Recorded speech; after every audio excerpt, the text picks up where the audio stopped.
Work and energy, कार्य तथा ऊर्जा, क्लास 9, सब्जेक्ट फिजिक्स। मैं विकास कुमार रंजन। यह वीडियो का दूसरा भाग है और मेरे विद्यालय का नाम बंगला कन्या मध्य विद्यालय साड़म गोमिया है। और इस वीडियो में आप जान पाएंगे कार्य तथा ऊर्जा पाठ के प्रश्न संख्या 4 से 10 के प्रश्न उत्तर।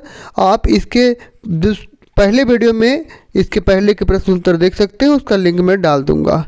अब सबसे पहला प्रश्न है कि 20 kg द्रव्यमान पर लगने वाला कोई बल इसके वेग से 5 मीटर प्रति सेकेंड से 2 मीटर प्रति सेकेंड में परिवर्तित कर देता है। वेग में परिवर्तन हो रहा है। बल द्वारा किए गए कार्य का परिकलन कीजिए। आइए विस्तार से हम देखते हैं इसके हल को और समझते हैं आसानी से।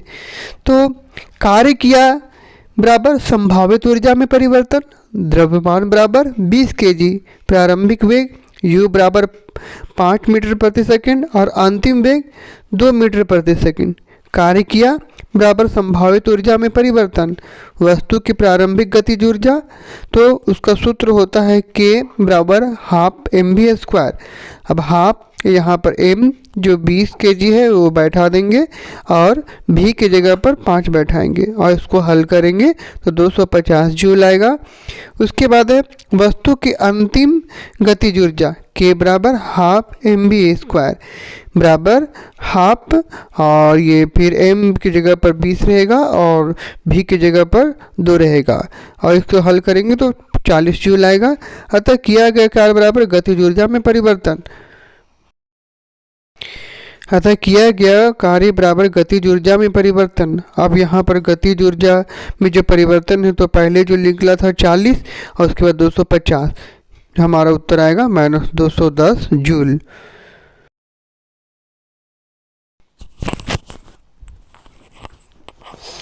प्रश्न संख्या 5, 10 kg द्रव्यमान का एक पिंड मेज ए पर बिंदु पर रखा है, इसे बिंदु बी तक लाया जाता है। यदि ए तथा बी को मिलाने वाली रेखा क्षैतिज है तो पिंड का गुरुत्व बल द्वारा किया गया कार्य कितना होगा?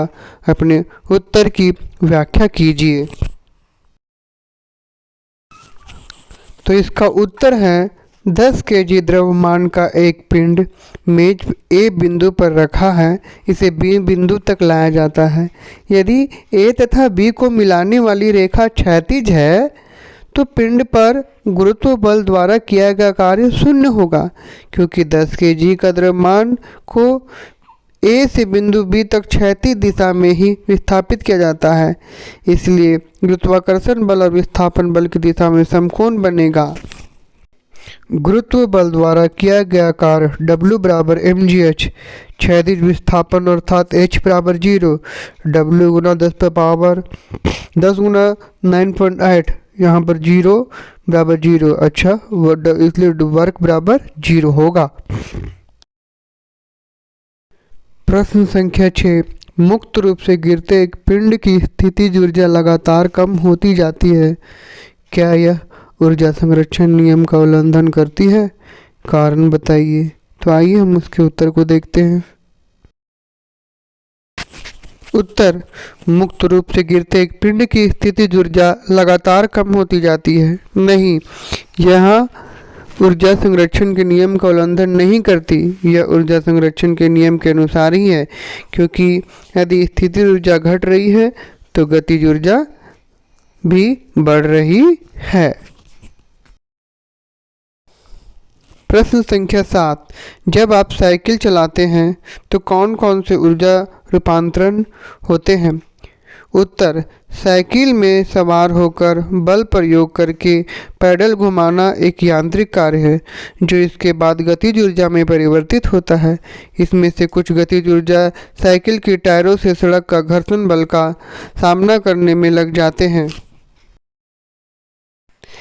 इस घर्षण बल के विरुद्ध किया गया कार्य उसमें ऊर्जा में बदल जाता है।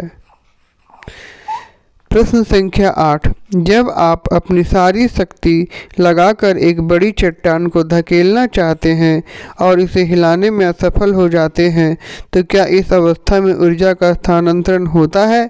आपके द्वारा व्यय की गई ऊर्जा कहाँ चली जाती है? चट्टान को धकेलते समय पेशी ऊर्जा का स्थानांतरण होता है। यह ऊर्जा पूरी तरह से चट्टान और जमीन के बीच घर्षण के खिलाफ काम करने में लगी रहती है। इस प्रक्रिया में पेशी ऊर्जा उष्ण ऊर्जा में स्थानांतरण होता है। विस्थापन न होने के कारण हमारे द्वारा कोई भी कार्य नहीं किया गया।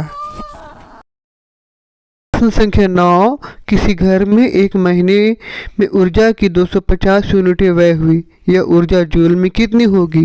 तो इसका उत्तर होगा ऊर्जा की खपत बराबर 250 किलो वाट। 1 किलो वाट बराबर 3.6 गुना 10⁻⁶ जूल। तो 250 ऊर्जा की खपत बराबर 250 गुना 3.6 गुना 10⁻⁶ जूल। इसको गुना करेंगे तो आएगा 9 गुना 10⁸ जूल।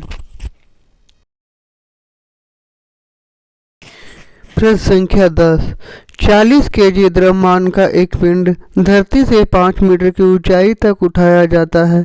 इसकी स्थितिज ऊर्जा कितनी है? यदि पिंड को मुक्त रूप से गिरने दिया जाए तो जब पिंड ठीक आधे रास्ते पर है उस समय उसकी गतिज ऊर्जा का परिकलन कीजिए। यहाँ पर g बराबर 10 मीटर प्रति सेकेंड लेना है।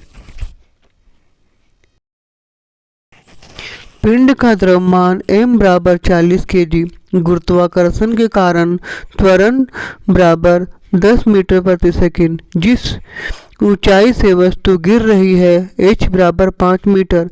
5 मीटर की ऊंचाई पर वस्तु की स्थितिज ऊर्जा E बराबर mgh 40 गुना 10 गुना 5 बराबर 2000 जूल। 2000 जूल। जो वस्तु आधे रास्ते से नीचे होती है तो इस बराबर 2.5 मीटर।